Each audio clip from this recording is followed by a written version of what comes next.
Анан бизде эл эмне жоготконун эч ким түшүнбөйт да, эч ким эсептебейт да. Себеби биз эмне жоготтук?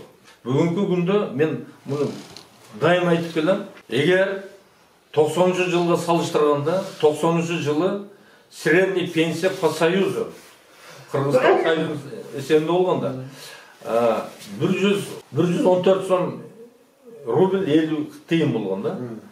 Средний зарплата, средний персонал кошуп 258 сом болгон. Ошондо нан лепешка 10 тыйын эле. Ошондо 1140 нан келип атат пенсияга. Эми ошондо мындай сом эсептесең бүгүн 20 сом. Ошондо биздин пенсия бүгүн 20-21 миңден төмөн болбош керек. Айлыгыбыз где-то 60 миңден төмөн болбош керек. Эсептегиле. Анан экинчиден пособие. Мен ошол 90-жылдан бери биз эми 30 жыл өстүк. Ошондо кичинеден өскөндө, жарым эсе өскөнүбүздө, ошондо бүгүн жана детский пособие 15 миңден төмөн болбош керек сомго. Бүгүнкү сомубузгачы 15 миңден. Экинчиден пенсия 40 миңден төмөн болбош керек. Айлык 100 миңден төмөн болбош керек. Эми кээбилер айтышат, бул кандай, бул жомок депчи. Бүгүнкү Кыргызстанда, бүгүнкү жанагы мен айткан реформа деп ушуларды айтыш керек. Реформа деп бир жыйынтык берген нерсени айтат. Жөн эле атын реформа кылып, бир белерди коюп эле ошото бергенчи. Жыйынтык болбосо ал бардыгы бекер. Бүгүнкү күндө, бүгүнкү ошолорду жүргүзсөк, бизде ушуга толук мүмкүнчүлүгүбүз бар.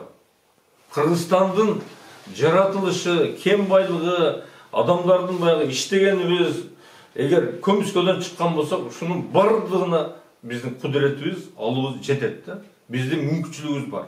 Эми ошо мүмкүнчүлүктү мындай биригебизби, башка кылыппы иштетиш керек да. Эми эң главный бу жерде буга бийлик заинтересованный, баягы бийлик кызыгыш керек да. Анан эл да кызыгыш керек. Эл кызыгып, эл да бир кичине талап коюш керек да. Анан эми мен жана айттым, мыйзамсыздык депчи. Мына мыйзамсыздык десек эле бизде ошол эл аралык институттардын берген эмесинде бизде мыйзамдын түзүлгөн мыйзамдардын качество 40%, аткарышы 17 болсо, значит бизде сплошной мыйзамсыздык да.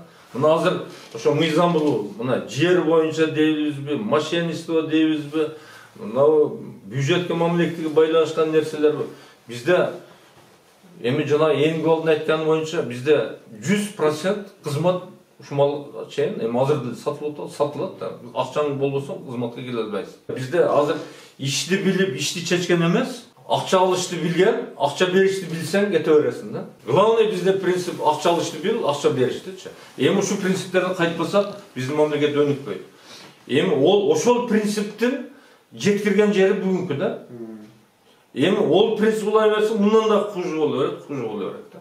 Мына биз мына кыска убакыттын ичинде 6 президент алмаштырды. Жогорку кеңеши канча болду, бирок бирөөсүнөн да натыйжа жок да. Эми толук ушу натыйжага ориентировалышыбыз керек. Ойлонушубуз керек. Бул өзүбүздү оңдобосо, өзүбүздүн турмушту оңдобосо, өзүбүз талап кылбасак, сурабасак, анан кошомат менен жүрө берсек, бул кошоматтан эч ким жалчыган эмес.